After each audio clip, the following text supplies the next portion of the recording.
Shit, what's this podcast called? Discourse of Human Events. The discourse is just crazy. Everything's okay, I'm just trying to act my age. Yeah, I wanna know where the hell the days go. Yeah, I wanna know where the hell the days go. I wanna look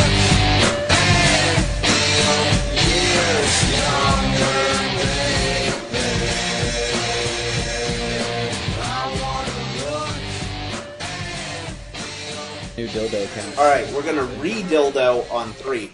And let's say re-dildo. Ready? I'm ready whenever 3, you are. 2, 1, re-dildo! Re-dildo. So we had to re-dildo because Windows is a piece of shit. And decided to reset Nick's computer without his permission. Just say, Which is hey, why I fuck have you, I'm completely resetting. dropped Windows and am now using Linux, other than the only things that can only be done on Windows. Yeah, That's that's my problem. Is a lot of things I do, I don't think I could do on Linux. That's why they can be dog shit, because you have no other alternative. Exactly. Like when I do like game design, like Adobe InDesign and all that stuff. Does I don't know Linux- about Adobe. They definitely have on open Linux. source alternatives that aren't nearly as good that you can use. Yeah. But, yeah, Exactly. they never are. That aren't nearly as good as the keywords there.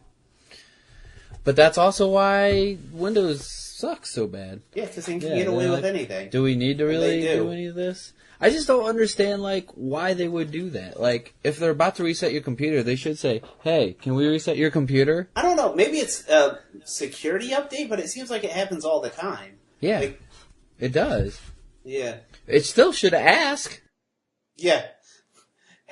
Urgent security update. Do you want to restart? No, I'm fucking in the middle of something. That should be the button. Yes, no, I'm fucking in the middle of something. Don't restart this shit. Like, what if I'm in the middle of a good jack-off session if that comes, just resets? Well, you better be turned on by a blue screen. Hey, really fuck up your day. So anyways, if we don't have the rest of the previous podcast, we were discussing Three Billboards Outside Ebbing, Missouri. And it was a very Which is great the title of a conversation. movie. Yeah. We're Not- actually we're talking talking about about- Three yeah. Billboards specifically. Although I'm sure there are many beautiful billboards around Missouri that we could refer to. I wonder if Ebbing, Missouri is actually a place. I don't know. I didn't actually look it up. I assume not, because like part of the movie was like that whole town has a culture and like a system, but I don't know. Baltimore's the real place, but they have, the whole thing in The Wire.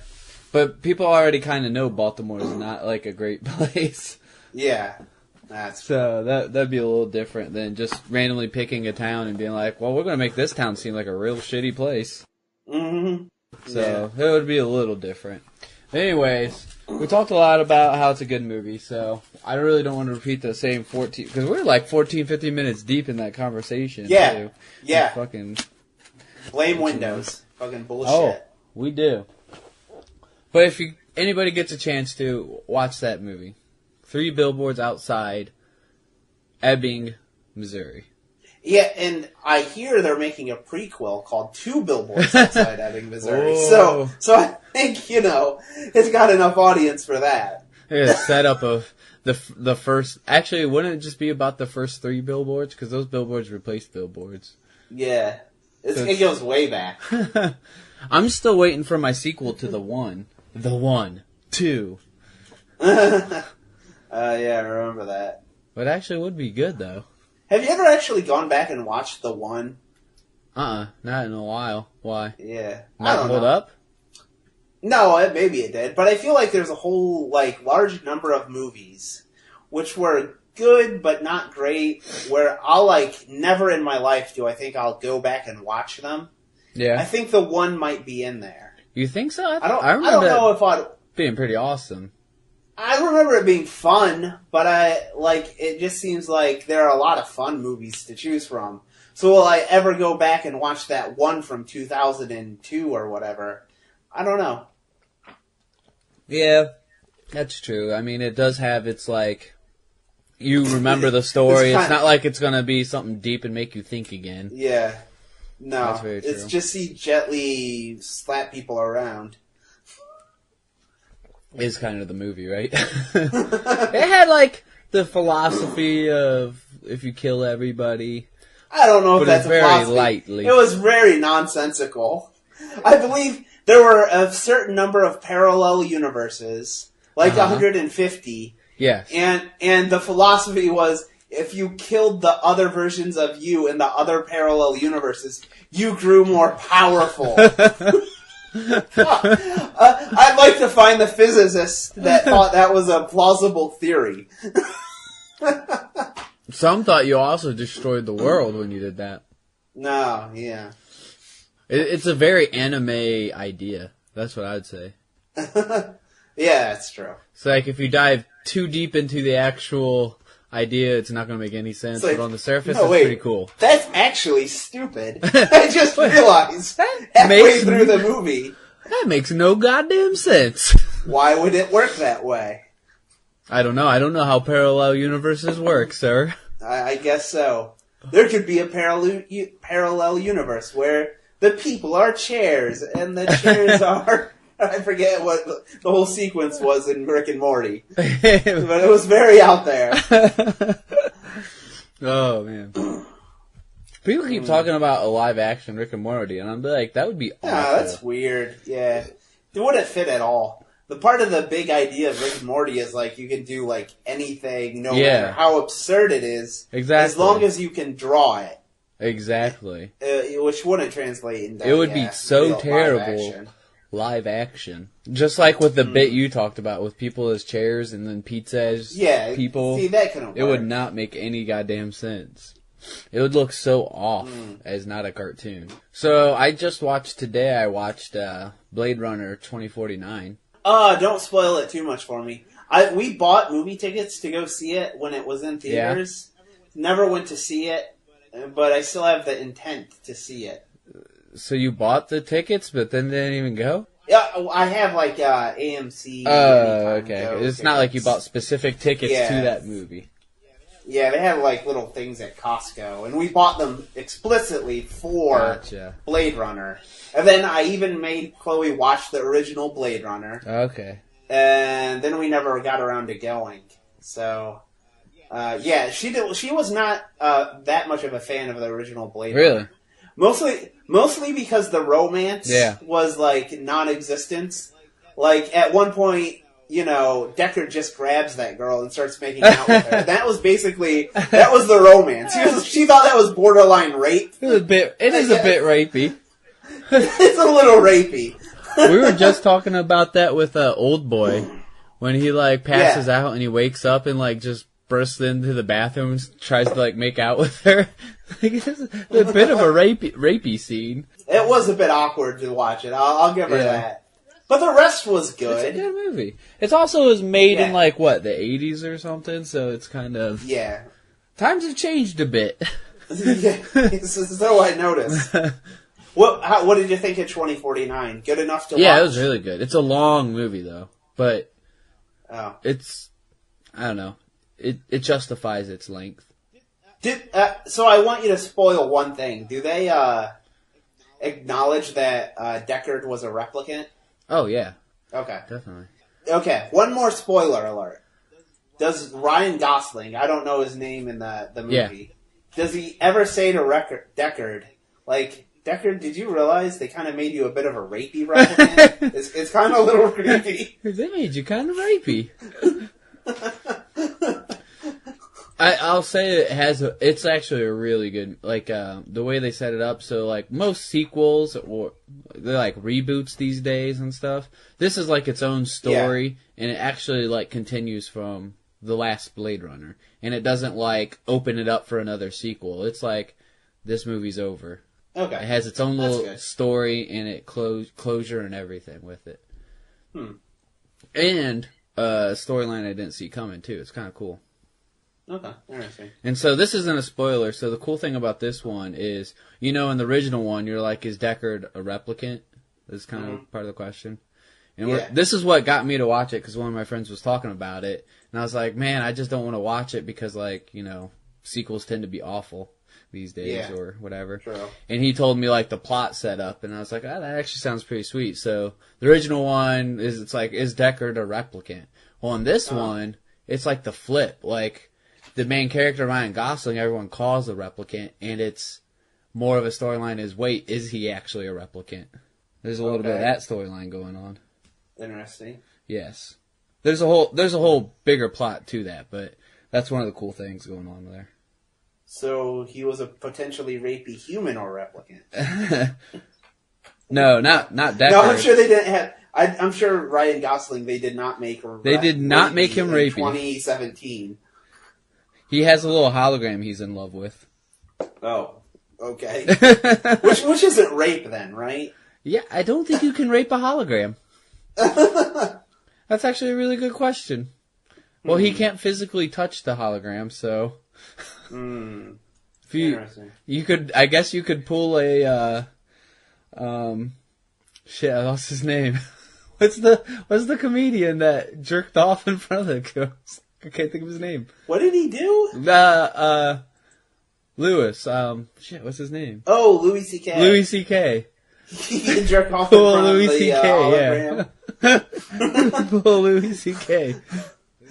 He'd have to have a way to prevent the hologram from ever leaving. Well, he can. He controls it with the. Oh, okay. He totally actually does Louis control C.K. that hologram. He has to lock all the doors. This.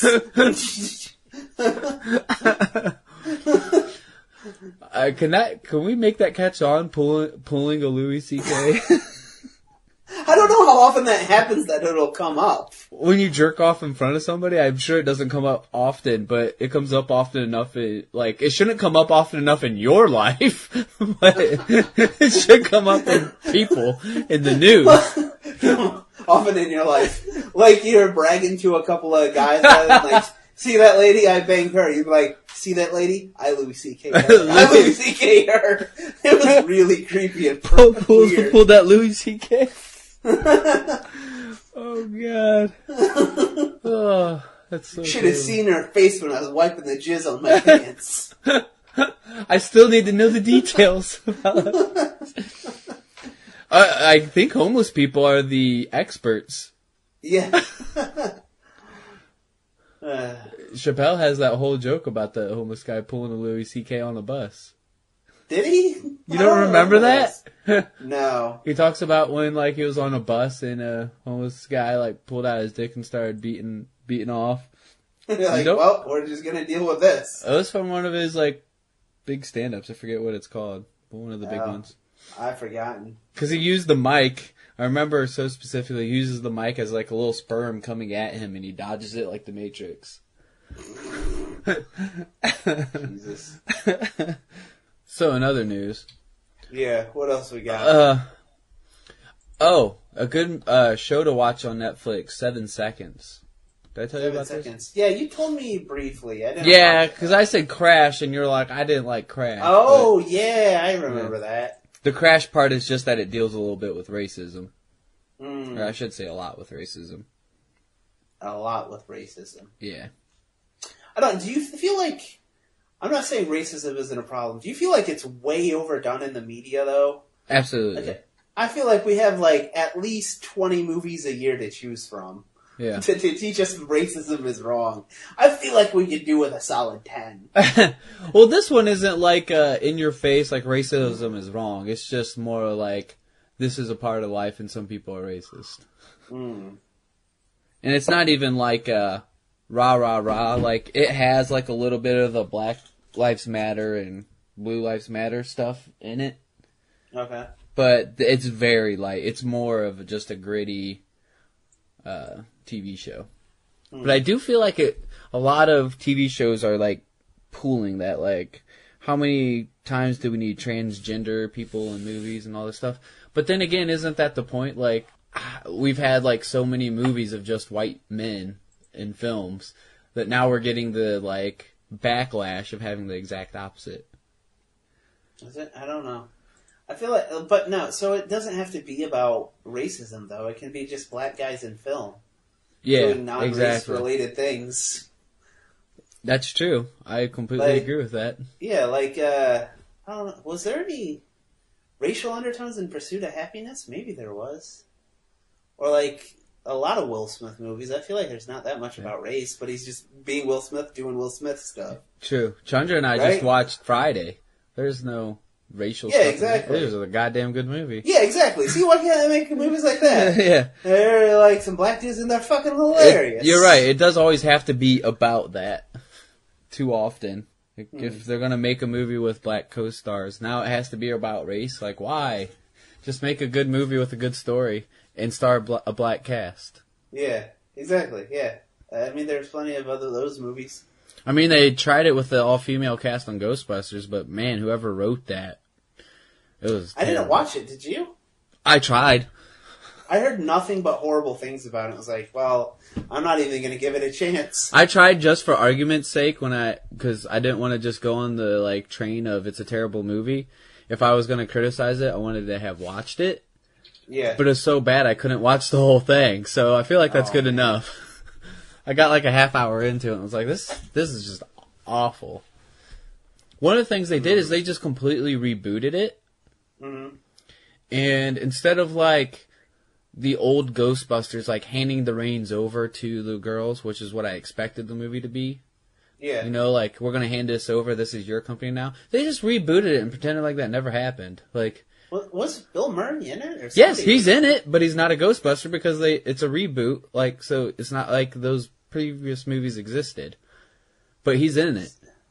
He's in it. What's he play then? He just has a random role, a random stupid cameo. Oh, okay. That's weird. Yeah, exactly. I guess. I don't know. Well, wouldn't that have made more sense if they just, retired and they handed it over to girls? One of them could have been their daughter or something, too. There could have been a reason for it. Yeah. Instead, it's just nope, we're just going to reboot the whole series, and we're just going to start from scratch. What? Why? And they're all women because it has built-in marketing potential. Exactly. That's why it's all women. But they could have, written a reason for it, too. No, they're just no, we're just going to make an all-female Ghostbusters. Oh. And that's exactly what they did. And whoever wrote it, it was bad. Do you think in 10 years they're going to reboot it again, but this time they'll have an all-transgender Ghostbusters? They're all transgender. No. They won't explain it at all. All black. That's probably happening in the next 2 years. And then even though one of them already was black. I feel like all black transgender. Wait, what if they have 3 black Ghostbusters and 1 white one? What if token white guy becomes a thing? Ooh, that could be good. Token white guy. I might watch it. That'd be interesting if movies started doing that. They just have a token white guy. Token white guy. Yeah. There's the one white guy in the show. And he always dies first. Mm-hmm. I'd at least watch one of them just because it'd be funny for them to do that. It would be. It really would be, actually. Chandra and I watched another movie. It was awful, though. It was The Strangers. It's a sequel. It's a horror movie. It's one of those horror movies where it's just people kind of killing for no reason. Mm. I guess it was inspired by the Manson murders. And so it takes place in a trailer park. It's inspired by it. It's not based off of it. So it's just people killing for no reason type movie. No. But it's one of these horror movies where the people in the horror movie are acting like goddamn retards. Oh no, I'll go outside and look at it with no light. And And there's literally a split up scene, we should split up. And you're just no, why? Don't. Don't do that. There's no reason to do this.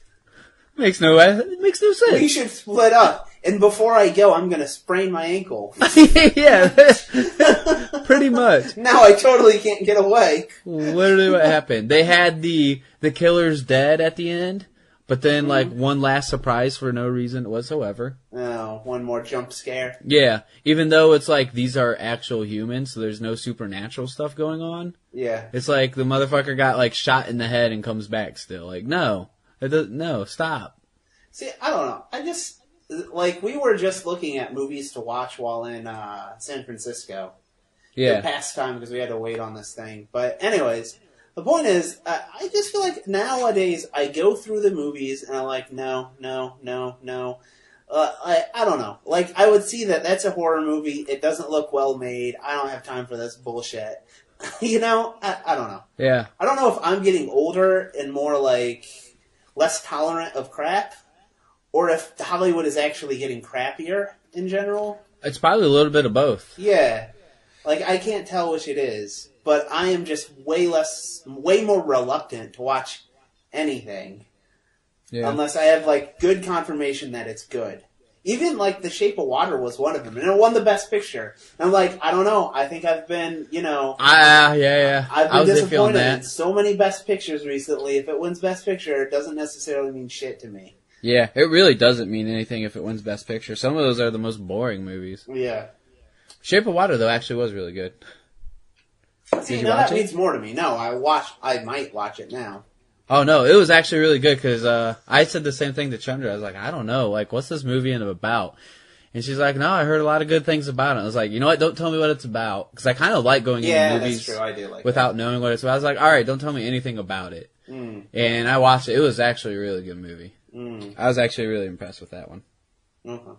Yeah, I'll probably watch it. Yeah, I would definitely recommend that movie. That means more to me than the Oscars. Like, somebody, like, saying that I trust saying that it's good, or reading somebody that I read, listening, like, watch this. I'll watch it. Totally agree. That's why I watched Blade Runner, because one of my friends suggested it that I trusted their opinion on. I was like, okay, now that you say that, I'm actually going to invest the 3 hours. Where before I was like, man, I just don't know. Yeah, and exactly. Burnt too many times on reboots. And I don't know, I feel like 3 hours is a lot of my time, man. Exactly. That is the bigger thing, is it's 3 hours.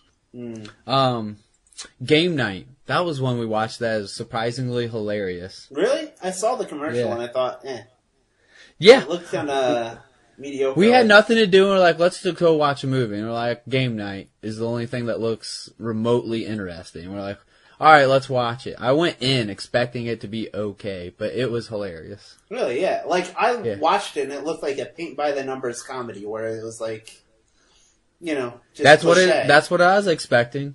I was definitely expecting. It was a much darker humor. Ooh, I like that. I like darker humor. I might watch that. Jason Bateman is actually pretty funny. Okay. I might actually give that a try when I'm in the mood for something funny. Yeah. I mean, I'm not saying it's an amazing comedy, but it's actually not going to change my life forever. No. But there's some be a good evening. There was one moment where I was, like, literally laughing, like, way too loud in a theater. During it. There was a couple scenes like that where you're... I don't know, though. Just laughing so hard. I tried watching that... What's the one with a cat? That movie? The cat? Little kitty... You didn't like that one? No, you Keanu? said... Yeah. Keanu? Yeah, that's it. You said it was good, and then me and Chloe started watching it, and we turned it off. We thought it was just not that funny. I thought that was good. Nah, I was like, too cliche. I mean, just the setup was funny, the whole idea. Yeah. But after that, most of the jokes were just not that good. Game Night's definitely a different kind of humor, though. That's a dark humor. I generally like dark humor, so I'll probably try it. It has, remember, in Breaking Bad, when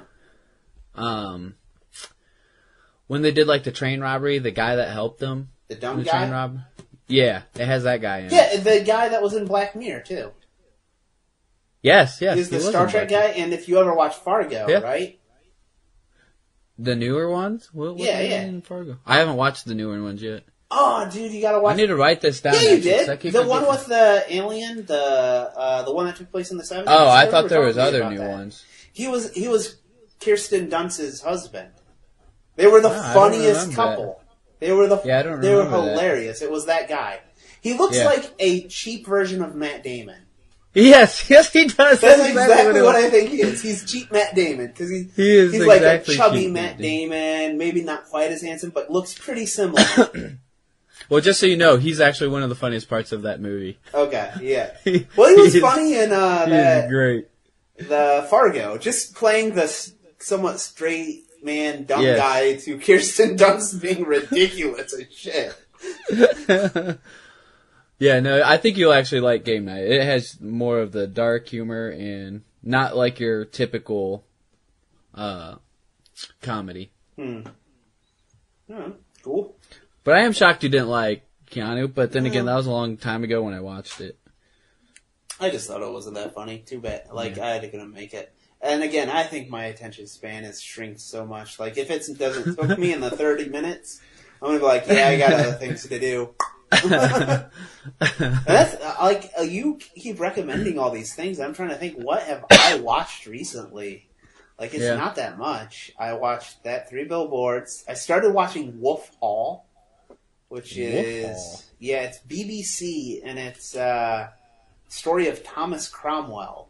Okay. Who was the advisor to Henry VIII. Wow. Okay, so it's definitely a period piece. Yeah, I would not watch that if you're not in the mood for it. But I can't This think is of a any- show? Yeah, TV show from BBC. I started Godless. I thought it was okay. Godless. It's on Netflix. It's it was, I think, promoted quite heavily. It's a Western on Netflix, and it has, who's it have in it? Jeff Daniels. Maybe that's the only Really? I can really... Yeah. I watched that. Yeah, it's got the lady from Downton Abbey. And... Yeah, I remember that being good. It wasn't amazing. But it wasn't spectacular. It was it was good. It's basically now the thing I watch when I'm bored and don't want anything I have to pay close attention to. The Wolf Hall, you can't not watch that and not miss it. So you have to pay attention. Yeah. But Godless, I could just kind of half watch it. I feel like Godless was better than it should be just because it was a Western, and Westerns just aren't made very often. That's true. So if a Western comes out, I'm like, oh, sweet, a Western. And it's like I tolerate it a little more if it's not that good. Yeah, I showed Chloe True Grit maybe like a year and a half ago. Yeah. It was such a good movie. Yep. That is a really good one. Did you like The Hateful Eight? I thought it was okay. I don't think it was great. I really liked it. I actually really liked the slow pacing, too, of it. I don't know. So I love the, you gotta close the door, you gotta put the nail in the door. That part was great. I don't know, I like the whole slow pacing and then how it just kind of all explodes at the end. Yeah, I don't know. What didn't you like about that? This is very Quentin Tarantino, dialogue-driven, character-driven. Yeah, it's just too unbelievable, which I think a lot of is... Why is it unbelievable? Just because they all happen to know each other? Coincidence? Yeah. They're okay. And you know what? It wasn't good enough to get away with it. I think Django Unchained was good enough to get away with it. I have to say, all his movies involve a lot of coincidences. Well, I think Django Unchained, but the physics where he shoots them and then they fly in a completely other direction, fucking retarded. Which one? Wait, which one? Django Unchained. I know what you're talking about. Yeah. But it had a little cheekiness to it. Yeah, exactly. It had enough sense of humor that I was like, I'll forgive it because it was funny. Yeah. It made me laugh. And Hateful Eight was to be serious. And it had enough good dialogue. I don't think the dialogue in Hateful Eight was as good. I don't know if I came away with any funny speeches or thinking that the characters were that interesting as I did with some of his previous movies. Really? Yeah, I thought so. I still remember the characters in that one, like the whole character Samuel L. Jackson had with his Abraham Lincoln letter. Oh, I do remember that. But yeah, I don't remember know. all this.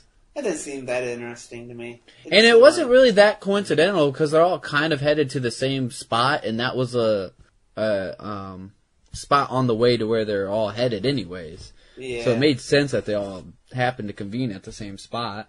Nah, I think it was just too... everything just so happened so the plot could advance. Yeah, well... I mean, if you didn't have those coincidences, you wouldn't have the story to begin with. I guess so. I don't know. Otherwise, there'd be no point. I don't know. I don't think Tarantino hasn't been... I didn't like the... What was the...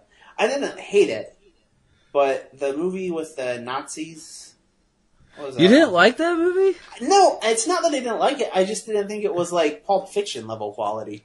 Well, I mean, come on. You're saying it's not his best movie ever. Or Kill Bill. I thought, like... Yeah. So, many of them have been, just like I said about, what was the one? They're, like, pretty fun movies, but I'll probably never go back and watch them ever again. I rewatched The Hateful Eight. I really like that one. Like, I don't think I'll ever rewatch that. I don't think I'll ever rewatch the Nazi one. I rewatched that one a couple of times. I will probably go back and rewatch Django Unchained at some point. And you just said quotes, man. The Nazi one has quotes.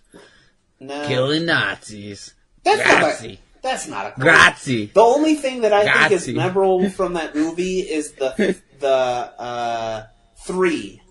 Right, where he doesn't. Yeah, the 3 is very memorable. That was an interesting. That whole scene. Yeah. Also, the opening scene to that whole movie is amazing. I don't even remember what the opening scene is. That's the opening scene. It is. Oh, when he gives that speech. Yeah. You're right. Yeah. You got me there. That was a good opening. Yeah. Oh my god. Still not Pulp Fiction opening though. That was very sweat-inducing scene where he's like just interviewing that guy with the Jews under the floorboard. But I feel like you take that scene and you take the 3 scene, and that's like the whole movie. The rest is like for completely. It doesn't. To be fair, those 2 scenes took up a lot of the movie. I guess so. Those were some long scenes. I didn't watch it since I saw it the first time, so you know what? Yeah. I couldn't tell you. Those actually are a good portion of the movie. It's like the opening scene's probably 15-20 minutes, and the scene underground's probably at least 20 minutes. So right there, you got like 40 minutes of the movie. Oh, by the way, you're saying BBC. One of the shows Chandra introduced me to, I think you would really like. Yeah. Black Books. Black Books. What's that about? Yes. So it's like an old. I think it was probably made in the early 90s. And it's a very absurd, cynical British humor. Oh, I like it already. Very cynical. Oh my god, it's so funny. So this guy runs a bookshop. It's like your typical 20-minute comedy, and you can get them all on YouTube for free. Oh, so just type in Black Book Season 1, Episode 2. And there's only like 10 episodes a season. Okay.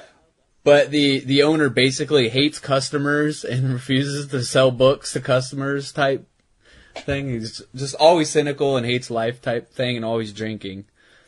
Yeah, that sounds fun. I'll probably watch that. Yeah, and it's very absurd too. Like some of the stuff that happens in it. Just like very outlandish.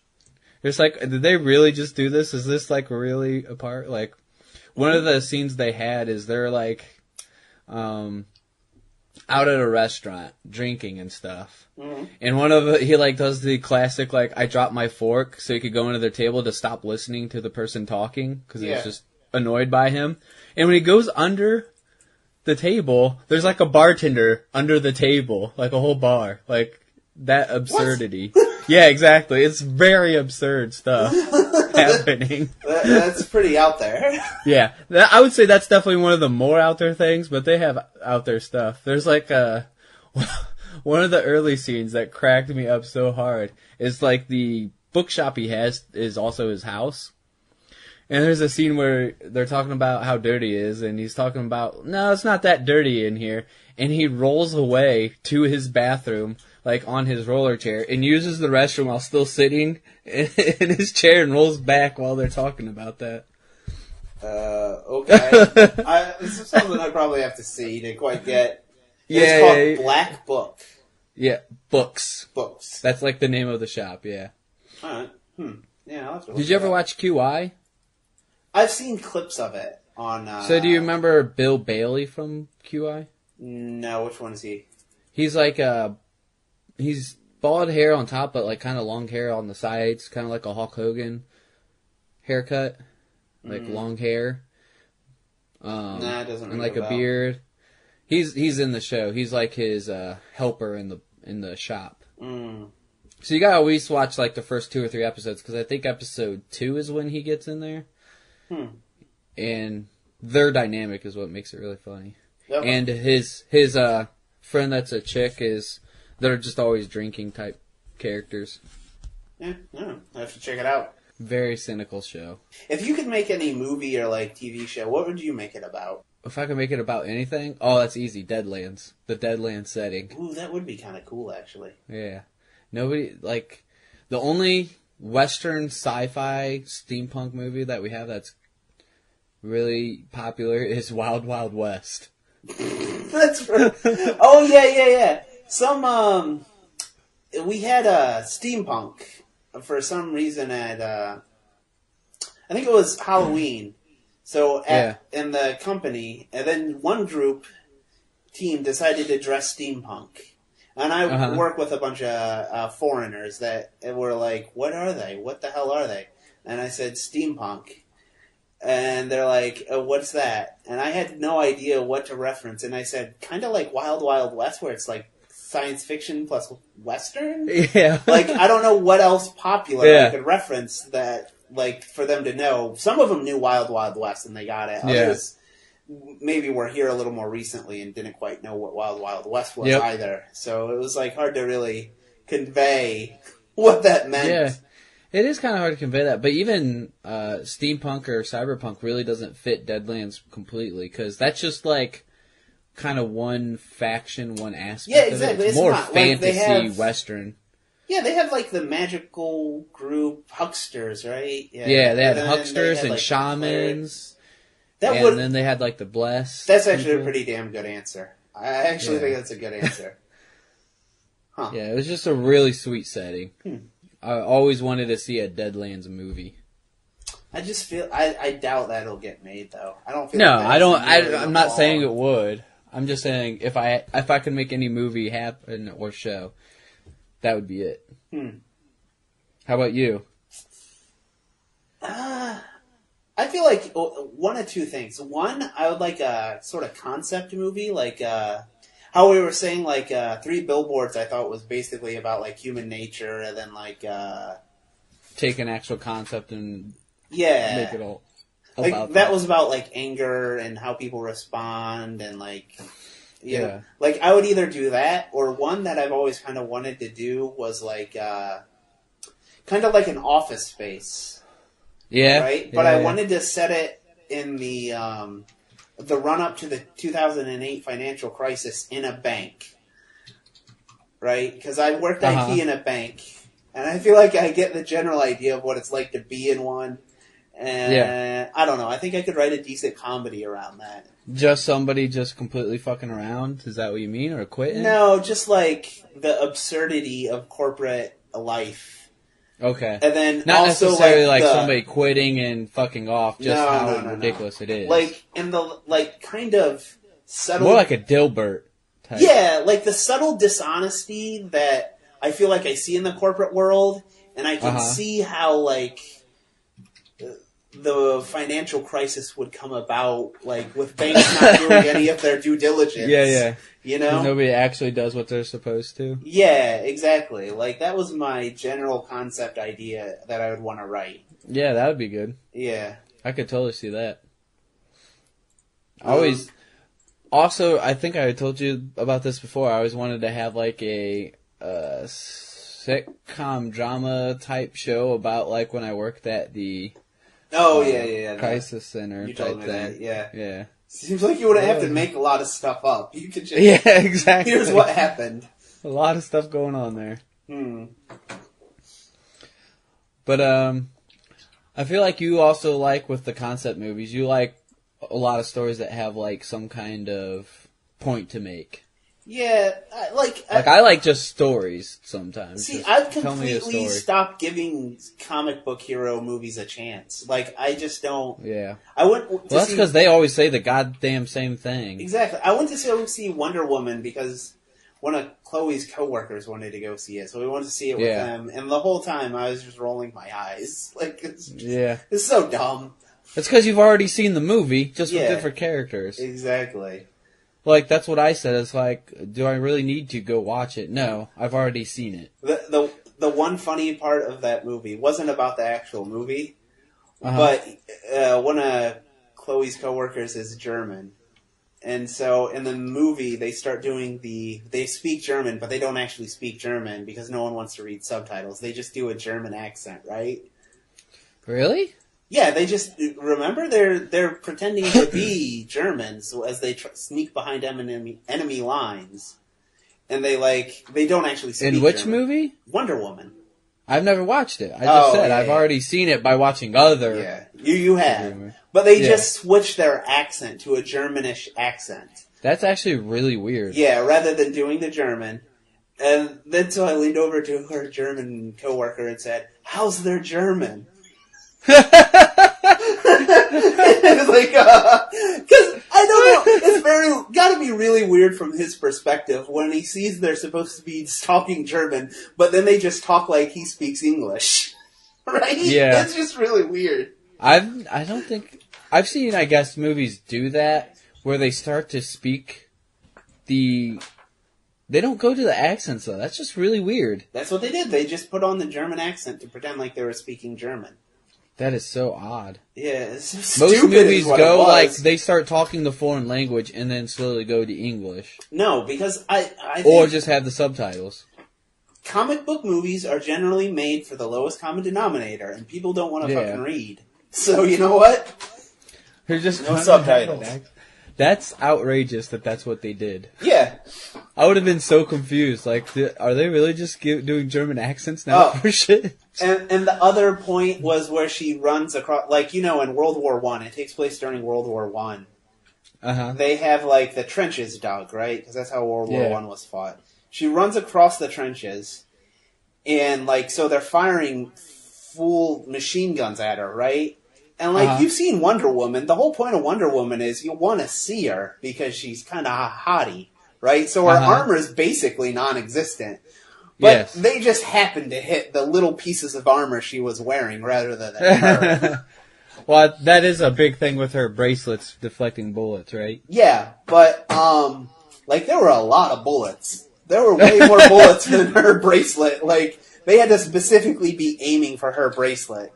That's so outrageous. I didn't know it did take place in World War II. I knew nothing about the storyline. Yeah, no. Did she single-handedly defeat the Germans? No. I was about to say Nazis, but you said World War I, so... They did there's a god or something as the bad guy, the god of war, I think, and, like, she saves humanity. That was the message. She saves humanity. Yeah. I haven't heard that story before. Humanity's worth saving.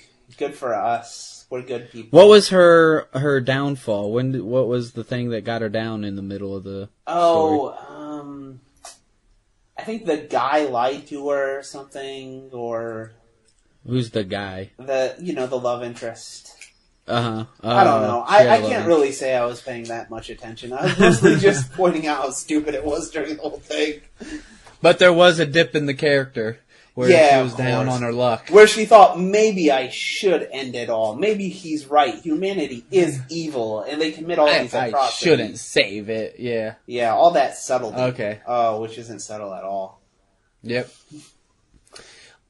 Also, a movie I'd like to be done is somebody listened to Dan Carlin's Hardcore History about World War I and made a movie very reminiscent of that. Which is basically like saying make another Band of Brothers or the Pacific. World War I Band of Brothers, basically. Yeah, just make another one of those, because I've watched those probably 2 or 3 times now. And they're just as good every time, but it's like I would like to have another one just as good as that. Like, no war movie has beaten those 2 series. And Saving Private Ryan's still probably one of the best war movies. Yeah. I haven't watched that in forever. But that's definitely a rewatchable one. What if they make another one, but they have the rip-off Matt Damon in it? That would be hilarious. That would be so good. And it should be a slightly lower budget, really. Oh, that'd be so great. Oh, you know, that was one other idea I had. Talking about historical movies. Like, what I wanted to do, actually, is, like, take movies and, like, set up an arrangement of, like, you could learn, like, history, like, as watching these, like, have them in order. So, like, if I wanted to watch World War II unfold through a movie, like, first watch this one, this is how it started, and then you, like, end the whole thing with Der Untergang when Hitler killed himself or something, right? Yeah. And maybe like find even movies where like the start of the Cold War, like that's totally what I'm talking about. Yeah, to watch. It'd be like, this is sort of a good capture of history. I mean, that's kind of what I mean with Dan Carlin, because his whole podcast starts off with Franz Ferdinand actually getting shot and everything that led up to World War One. Like, no war movie usually starts with, here's how the war started and everything that led up to it, and here's the actual war, and then here's the conclusion of the war. It's usually just you're starting in the middle of the war following other characters, right? Right, yeah, pretty much. Like, I mean, it's such a huge thing. It's hard to... It would be a season. It has to be a show. You can't do a story of just, like, the whole war, because it's freaking huge, right? No, but you could do bits of it. Yeah, but, like, you couldn't have common characters. It's like... No, you couldn't. No common element. You could do, like, American Horror Story. American Horror... I don't know what that is. You never seen American Horror Story? So American Horror Story is like a horror TV show, but each season is a completely new season. Like, some of the same actors cut across, but it's a whole new season. Like, one season takes place like it's a haunted house type season. I gotcha. Then one is like a haunted mental facility, stuff like that, like an asylum. Yeah. So you do. Like, you could do that. Like, we'll follow the same characters during this front. Yeah, during exactly. this front, we'll follow new characters. But even not just the fronts, like, you got to do the different levels. Like, there's the politics. Yeah, exactly. Like, you got to see what was Churchill doing, what was Roosevelt doing, what were the generals doing, what were the people on the. But you could have that going on during a front too. What were people in America doing? What were the Germans doing? What were the Russians doing? Like, it's massive, those could be parts of each front too, though. Like, if we're on like. Yeah. A certain front would probably follow the politics of whatever front we're on of that country, you know? Oh. And speaking of Churchill, I just watched, The Darkest Hour? Yeah, The Darkest Hour. How was that? We were trying to... So I told you we were going to try to find a movie to watch in San Francisco while we were waiting on somebody. Uh-huh. But we tried to find The Darkest Hour, but we couldn't find a showing. That's the one I wanted to see. I'd say it was good. I wouldn't put it as great or anything, but it was good. Good. Okay. I think it was even better because, you know, like, I'm just now getting more into history because of Dan Carlin. But also, that's why I didn't like Rome, the show. Why? Because Rome, the show, I wanted, like, what you said. Like, I wanted it to start with, here's how, like, everything, just like Dan Carlin's podcast. Oh, like how it all got started? Like, here's how it all got started. Like, I wanted to see Caesar as a kid and, like, everything that led him to be the person he was. They had slight references to it. At one point, I'm pretty sure Varenus says something about the Gracchi brothers and, like, Sulla to, what's his dumb friend? His dumb friend? I don't remember, but I know who you're talking about. Yeah, and he goes, what the hell are you talking about? Like, which is, I think, exactly how it would be, too. Like, most people would have no idea. Yeah. But the smarter people or people that had studied the upper class knows. Well, he wasn't upper class. He was just not an idiot. You know, Varenus was... Yeah, the characters they followed, there's the smart one and the big dumb he was that just knew how to fight. One. Exactly. Yeah. So, like, they couldn't do the whole thing. But he at least alluded to, like, there's a lot bigger history here that the dumb guy doesn't know. He's just following current politics and doesn't understand the backdrop of all this. He's barely even following current politics. Yeah, let's be honest. But I like that because that's also, I think, true of, like, every current politics. Like, current politics today, no one really, like, thinks about how, like, a lot of this is, like... So true. The fall of the what Cold led up War, to this? Yeah, exactly. So, I don't know. Yeah, it's not that Rome was a bad show. It's just not the show I wanted it to be. Yeah. It's like I wanted. It could be a lot more. But... Exactly, and it'll be a while before we get a more detailed. I still haven't watched I, Claudius though. Oh yeah, you got to watch that, dude. That's good. Up. And then what was I gonna?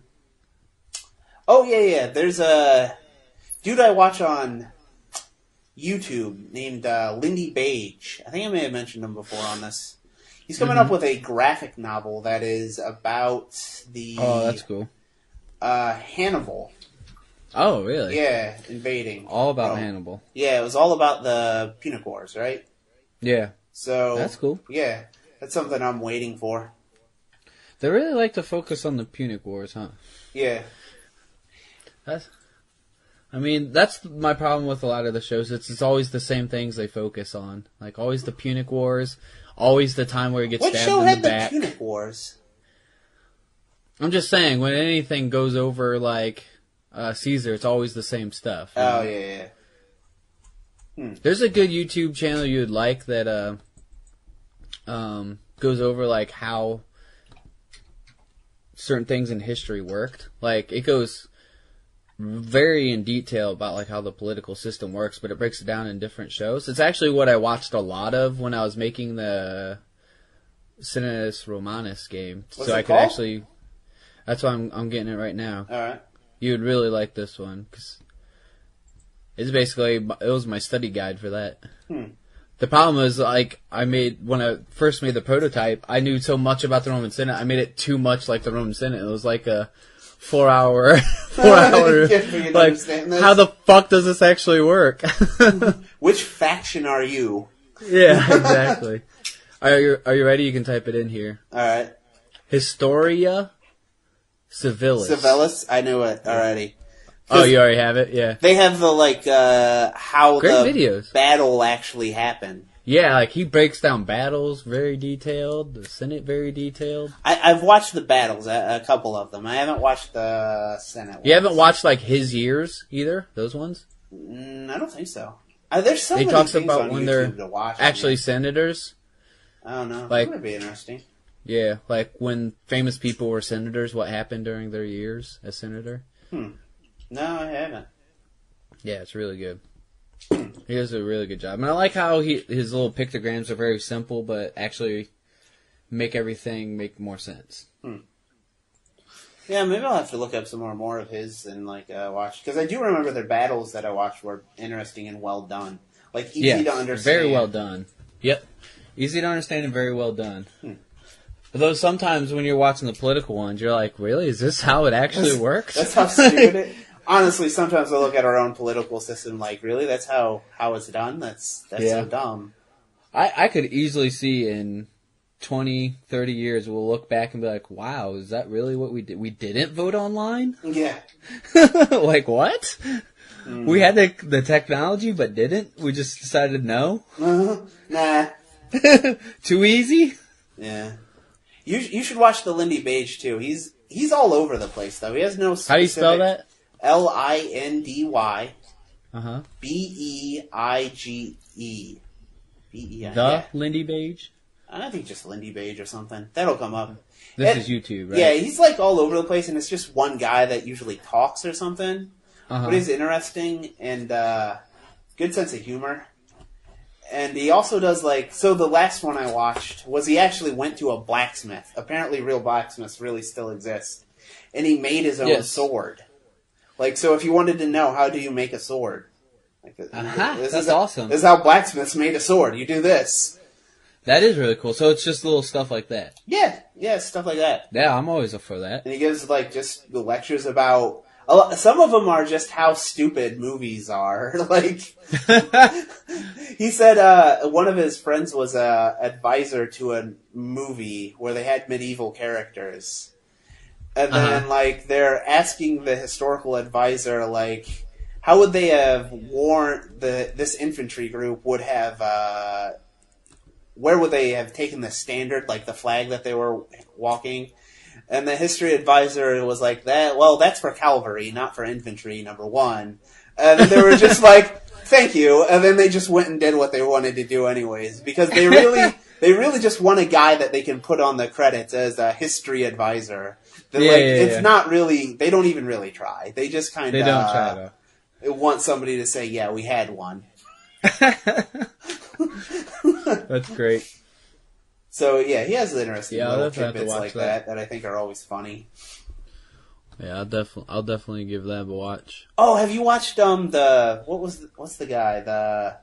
I just subscribed to him, so now he'll pop up on my... Primitive Technologies? Mm-mm. Oh, dude, you gotta watch Primitive Technology. Like, it's apparently just this dude. He does not say a word. He's never said an entire word during his entire YouTube show. What? Yeah, nothing. All he does is he builds things as if he were in like a prehistoric era. Like, he has made mud bricks and built a little house and like built But it's huts. just video of him doing it. Yeah, it just starts with him doing stuff. Like, that's it. He makes little like mud huts, grass huts.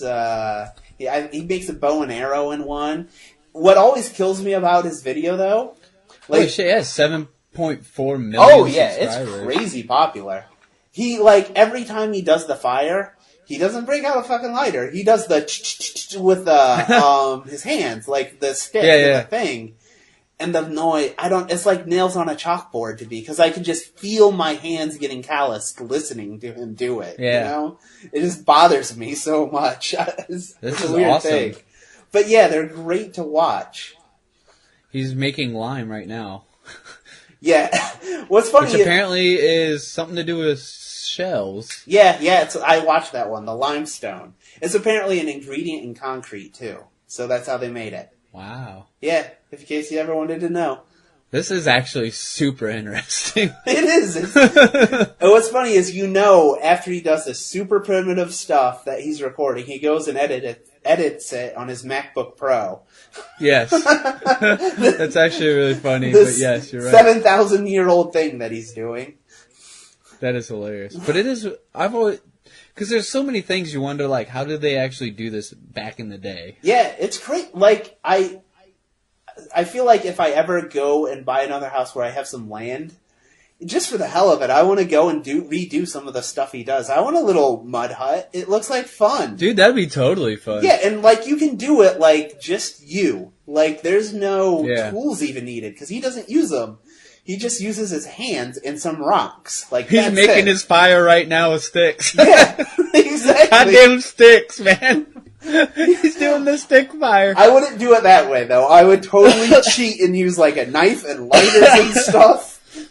I don't know. It'd be fun to try and make a fire with the kindling and the two sticks. Oh, yeah, he even makes like at one point he does the fire and he makes like a kiln, and then he bakes his own like roof tiling out of mud. Jesus Yeah, Christ. he bakes it on the kiln that he makes, and then he puts it on his house.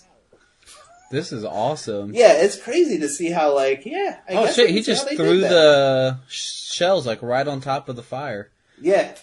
Like, there's nothing on top of that or anything. He just threw it right on there. I wonder how he researches how the fuck to do this. I bet there are papers, and there's definitely anthropology papers that walk you through exactly how they do it.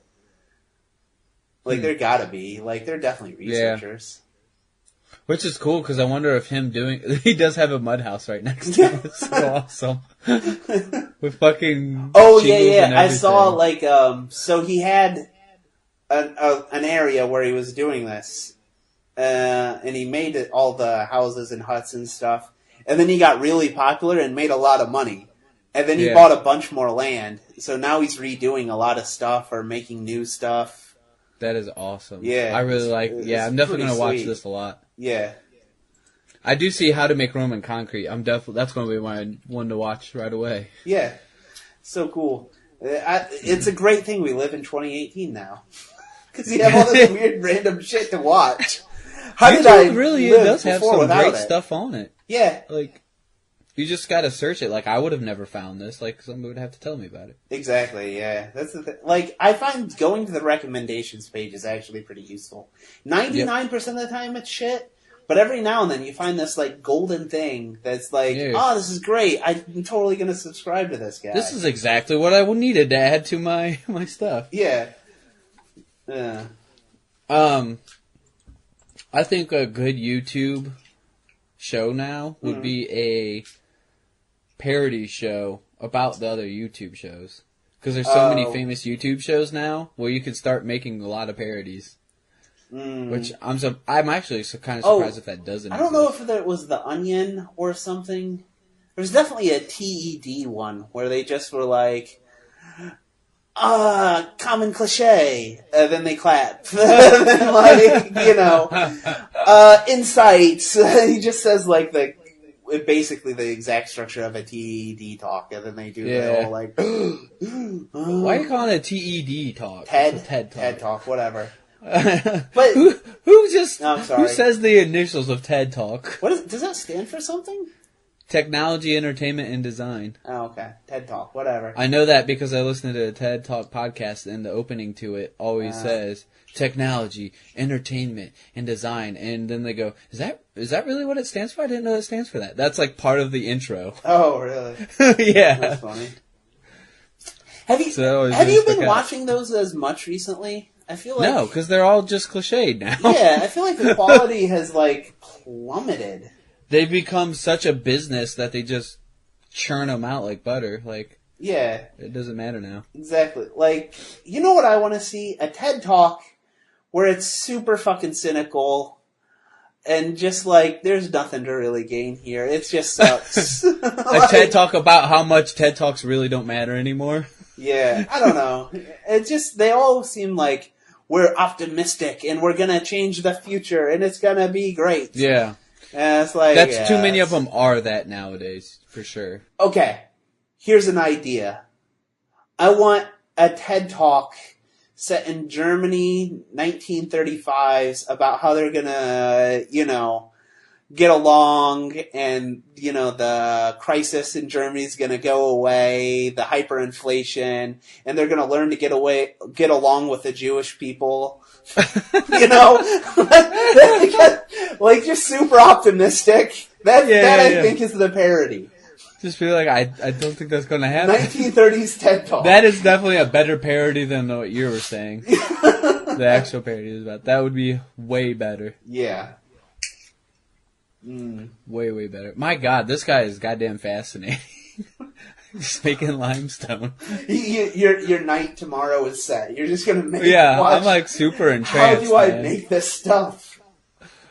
This will never become useful, but it's super entertaining. Yeah, I'm telling. If you decide to ever homestead or something, and like just buy some land to live off of cheap land, I feel like I would make some of this shit.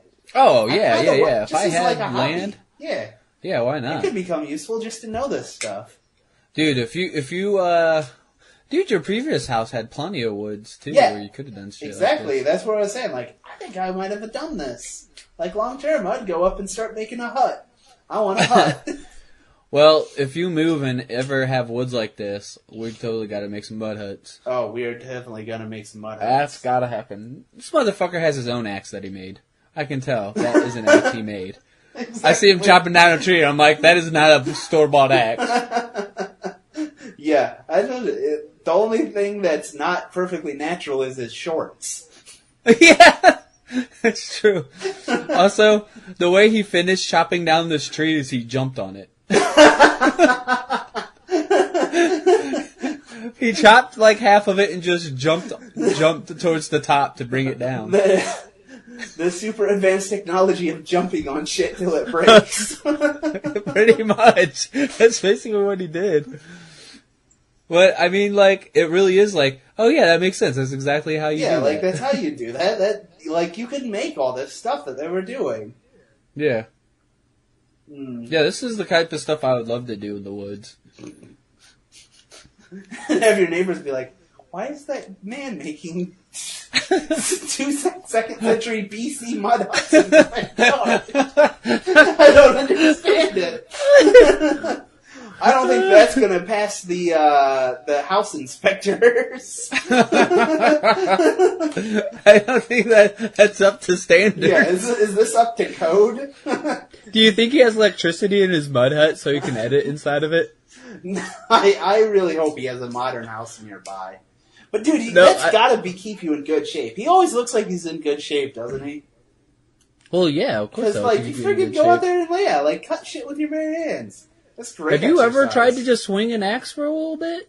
Yeah, I swung an axe for Oh yeah, I broke that. Remember when I was building the stairs? There was a giant trunk. I axed the shit out of that. I bought an axe just for that.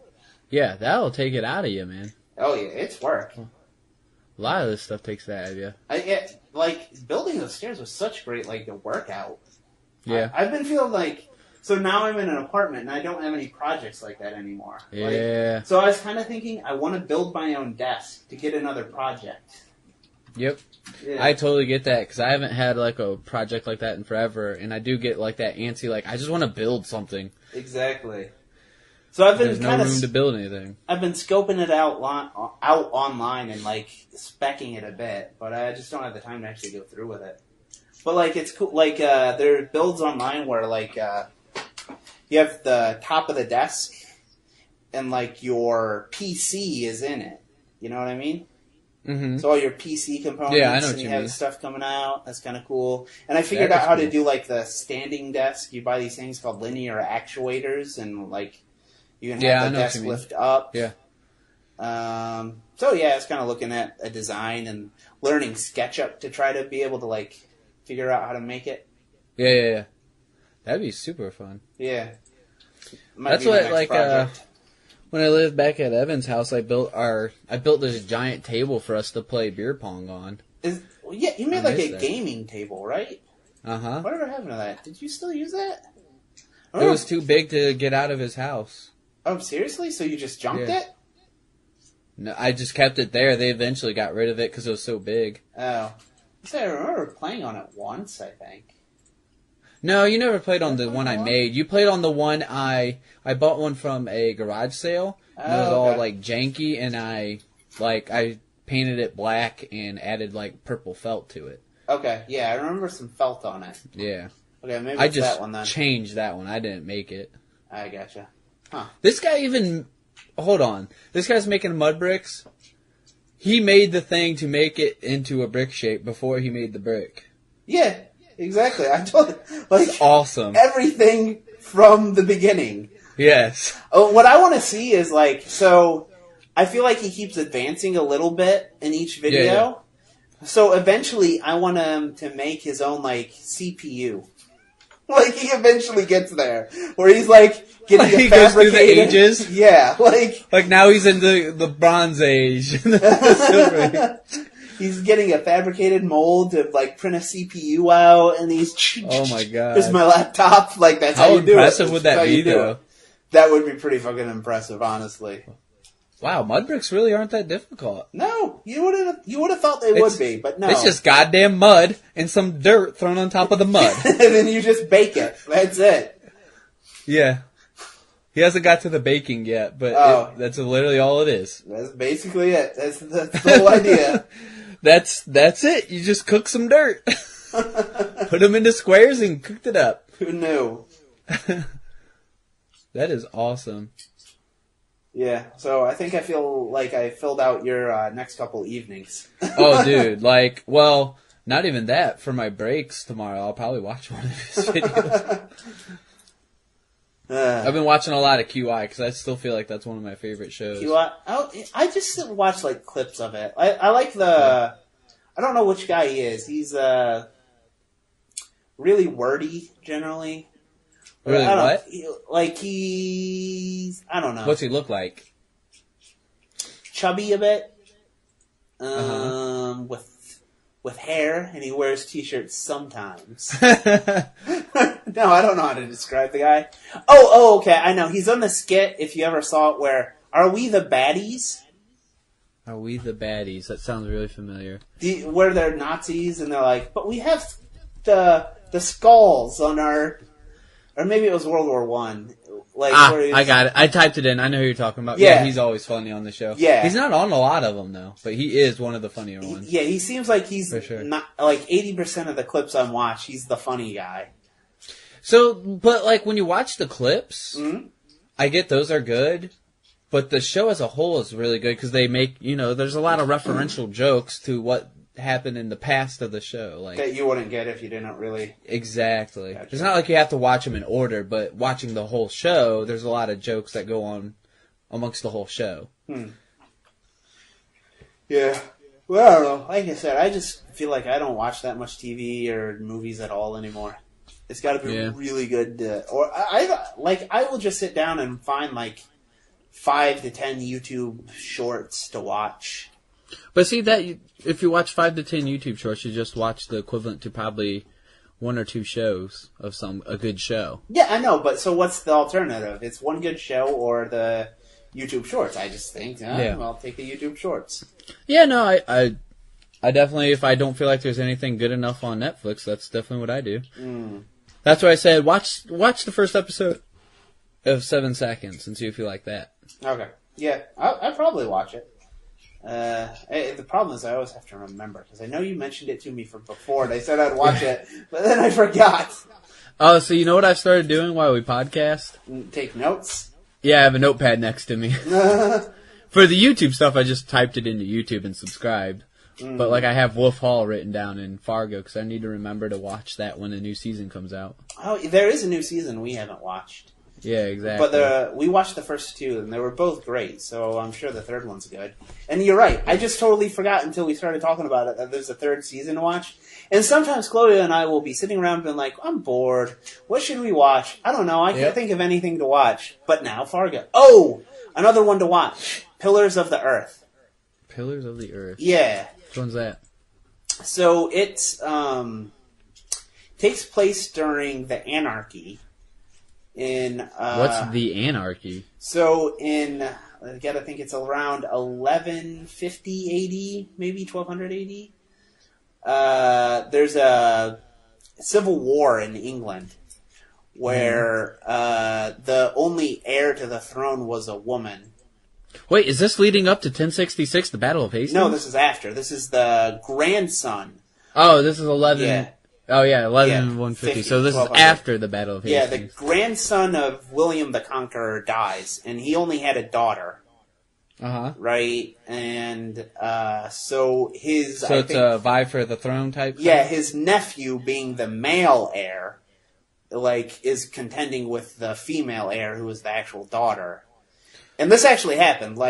Yeah. It has the same, structure of Rome, where, there's what really happened, where we know the history is very well recorded. So there's the highborn, where it's the aristocrats. And then they have, the more lower-born or low aristocrats, where it's all made up, but kind of ties into the highborn, kingly stuff. And it's really good. And I'm going to sell it to you even more. It has Al Swearingen in it. Oh, yeah. And he's also incredibly good in it. I like how we don't know the actor's name. He's just Al Swearingen. I do know his real name. He's Ian McShane, but it doesn't matter what his real name is. He's always Al Swearingen to me. This is his best role. But it's a really good one. And that's one of those shows where I saw it and I was like, God damn, could you imagine this show? But also there was fucking hucksters and shamans and mad scientists. What a great show. That's so sad that got cut off Deadwood. short. Yeah, it was good. You know what I liked about Deadwood is, more than any other show, even than The Wire, it feels like they had, a community feel to it. They were a real town where people, knew each other and, got together. But you can do that with that size town. Exactly, but that's why it felt, so realistic. It felt like... a real town, because they practically built a real fucking town to make it work. Basically, the set was a town. Yeah. You can't do that with Baltimore. Nah, not quite. Alright, I'll definitely check that out. That definitely sounds good. Yeah. It sounds like a Game of Thrones-ish. Yeah, that's... Chloe was asking for something that was kind of like Game of Thrones, and I'd watched this several years before we started dating. I was like, this is kind of close. This kind of reminds me of it a bit, but real. Yeah. There's no magic or anything. It's this really happened. Yeah, but there's lots of plotting. George R.R. Martin had said, a lot of the Game of Thrones is based on, War of the Roses and actual history. So, it makes sense. Yeah. Yeah. Alright, well, I better get going to bed. Yeah, me too. Alright. Upload your audio. I will. And let me know if you get any callbacks tomorrow or today. Yeah, I'll shoot you as soon as I get callbacks. I'll shoot you an email. Alright, later.